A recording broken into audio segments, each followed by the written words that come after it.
Kenalan nggak ya? Ya kenalan lah. Halo, nama gue Feby.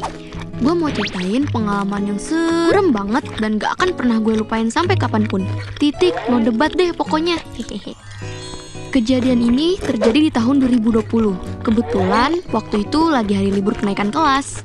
Nah, mumpung lagi libur nih, biasanya keluarga besar gue tuh pasti ngajakin jalan-jalan gitu. Dan bener aja, tante dari ibu gue ngajak ke pemandian air panas di daerah Gunung Ijen, Bondowoso, Jawa Timur.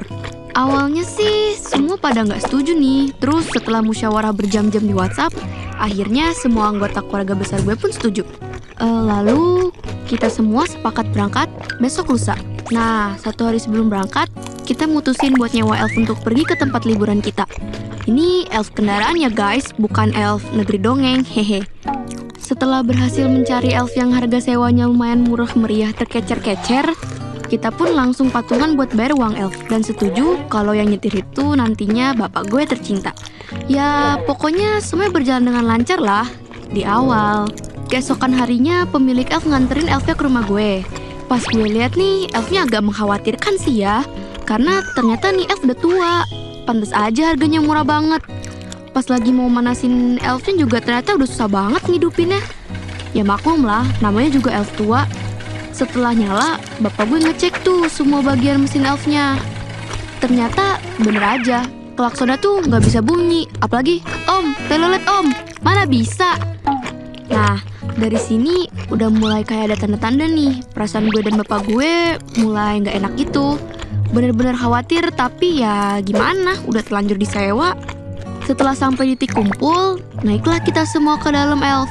Dan perjalanan pun dimulai. Awalnya gue deg-degan karena ini elf gak bisa ngebut. Bener-bener slowly banget deh jalannya. Tapi pas memasuki kawasan Gunung Ijen, gue mulai menikmati indahnya pemandangan yang bagus banget. Gue kesampingin deh perasaan gak enak tadi. Sampai akhirnya kita sampai di tujuan. Tapi ternyata pemandiannya tutup woi. Anjir lah, udah jalan jauh-jauh dengan elf tua, malah tutup. Kita semua kecewa berat dan bingung mau beralih ke tempat wisata mana lagi. Soalnya kita benar-benar udah siap nyebur nih ke pemandian. Segala udah bawa bekal mie, malah tutup. Lagi bingung mau lanjut kemana, tiba-tiba ada nenek-nenek yang nawarin buat mandi ke pemandian air panas milik warga sekitar. Kita yang agak sedikit ragu, akhirnya diyakinkan sama bapak gue. Karena ya sayang kalau nggak jadi mandi air panas. Toh tadinya kan kita emang mau ke pemandian juga. Akhirnya dengan nekat kita terima juga deh tawaran si nenek ini. Dan kita semua pun langsung OTW icikiwir ke sana. Setelah sampai di sana, gue lihat pemandiannya lumayan bagus sih. Luas juga gitu tempatnya. Ya lumayan lah bikin hati senang.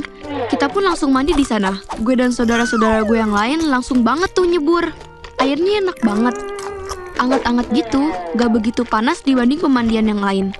Terus juga di tempat ini ya cuma kita-kita doang yang mandi. Bener-bener gak ada yang lain deh. Kan jadi enak ya berasa kolam private. Hahaha. Di tengah gue dan saudara-saudara gue pada berendam, gue lihat-lihat nih ibu bapak gue dan tante om gue pada sibuk cuci muka. Awalnya gue pengen nanya, cuma gak jadi karena setelah gue pikir mungkin mereka emang mau cuci muka dulu kali ya. Lagi pula cuci muka juga bukan hal yang aneh-aneh banget. Jadi gue lanjutin deh main airnya sebagai mermaid man dan Berneke boy. Gak lama gue berendam-berendam, gue dan saudara gue dipanggil suruh cuci muka juga. Pas gue tanya bapak gue, ternyata mereka disuruh si nenek. Katanya kalau orang luar mau mandi mesti cuci muka dulu. Ibarat ngebersihin diri dulu gitu deh. Kalau nggak cuci muka, nanti pemilik pemandiannya bakalan marah dan bisa bahaya buat kita. What the hell? Ngapain nggak ngomong dari tadi, anjir? Gue juga nggak ngerti sih maksudnya gimana. Tapi daripada ribet, gue turutin aja dah tuh. Nah tapi ada beberapa saudara gue nih yang nggak mau cuci muka, malah lanjut berendam. Padahal udah dibilangin, cuman ya emang merekanya aja nggak mau. Udah dipaksa juga, tetep nggak mau. Setelah asik mandi-mandi di pemandian air panas, akhirnya kita semua siap-siap mau pulang. Nah sebelum pulang, tiba-tiba nih saudara gue pada muntah. Nggak tahu sebabnya apa, tiba-tiba mereka pada muntah aja gitu. Anehnya lagi ya, muntahannya tuh warna hijau anjir, kayak slime. Ew. Padahal kita nggak ada yang makan sayur dan dari tadi ya cuman makan mie aja. Lalu di tengah kepanikan ini, Tiba-tiba si nenek datang sambil bawa minuman, terus bilang gini, "Pasti kalian nggak cuci muka ya tadi? Kan saya udah bilang kalau nggak cuci muka nanti si pemilik bakalan marah." Anjir lah, di situ gue udah merinding banget tuh. Untung aja tadi gue cuci muka. Kalau nggak bisa muntah-muntah kali tuh kayak mereka. Setelah minum ramuan dari si nenek, alhamdulillah ketiga saudara gue udah nggak muntah-muntah lagi. Cuma mereka kelihatan pucet banget, woi. Akhirnya kita buru-buru pulang aja tuh supaya mereka bisa istirahat. Singkat cerita, kita pun OTW pulang. Baru keluar dari pedesaan itu, belum lama tiba-tiba ada kucing hitam lewat. Bapak gue langsung ngerem mendadak dong dan bikin kita istighfar semua. Bapak gue turun buat mastiin si kucing hitam. Tapi pas dicek, ternyata nggak ada apa-apa. Asli, hawanya nih udah mulai gak enak banget. Coba kalau hawanya bisa dikasih MSG, pasti jadi enak. Hehehe. Canda ya guys. Intinya hawanya gak enak banget deh, bikin merinding. Mana udah mendung lagi dan gerimis. Gue dan yang lainnya terus istighfar dan berdoa aja, semoga bisa selamat sampai rumah. Pas bapak gue mulai ngejalanin mobilnya lagi, tiba-tiba kita semua kayak lagi ngelindes sesuatu. Kayak apa ya? Rasanya tuh kayak ngelewatin polisi tidur tapi agak empuk. Akhirnya bapak gue turun lagi dong buat mastiin. Soalnya takut kucing yang tadi lari ke bawah mobil. Tapi anehnya pas bapak gue turun, itu jalanan yang gak ada apa-apa. Jalanannya mulus dan biasa aja.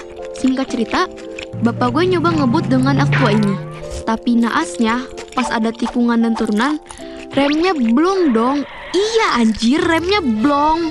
Bapak gue langsung teriak, "Remnya blong ini!" Dengan ketakutan, sisi mobil teriak. Karena emang jalannya licin dan curam juga sih. Dengan sangat cepat, tiba-tiba bunyi dubrak. Bapak gue nabrak tebing dan mobilnya kebalik. Gue udah pasrah. Kejadiannya begitu cepat dan sangat traumatis. Dengan sekuat tenaga, gue coba sadar dan nyoba nyelamatin yang lain. Alhamdulillah, kita semua selamat. Kita semua gak ada luka yang parah gimana-gimana, kecuali ibu gue. Karena ibu gue duduk di kursi depan, akhirnya kita nyari pertolongan dan gak lama ambulans datang buat bawa kita ke rumah sakit terdekat. Kita semua dikasih pertolongan pertama, tapi sedihnya ibu gue harus segera dirujuk ke RS yang agak besar untuk penanganan lebih lanjut. Karena ibu gue mengalami cedera yang cukup parah dengan patah lengan dan kaki. Akhirnya bapak gue langsung nemenin ibu gue ke rujukan RS lain. Sementara gue dan saudara-saudara gue dianterin pulang sama polisi-polisi. Setelah beberapa hari, bapak gue nemuin pemilik elf dan minta maaf atas kejadian kemarin dan sedikit cerita tentang beberapa gangguan yang kami alami. Untungnya si pemilik elf memaafkan dan gak minta ganti rugi atas kerusakan mobilnya.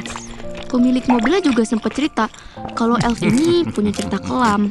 Jadi 8 tahun lalu, elf ini pernah kecelakaan tunggal dengan membawa rombongan family gathering komunitas pencinta hewan. Naasnya, satu orang meninggal dunia bersama seekor kucing yang terlempar ke jurang karena nggak pakai seatbelt.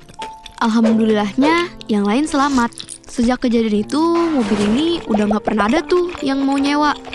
Bahkan dijual pun nggak ada yang mau beli. Padahal udah dijual dengan harga yang sangat murah. Dan baru kali ini bapak gue mau sewa dan ternyata malah terjadi lagi kecelakaan yang traumatis.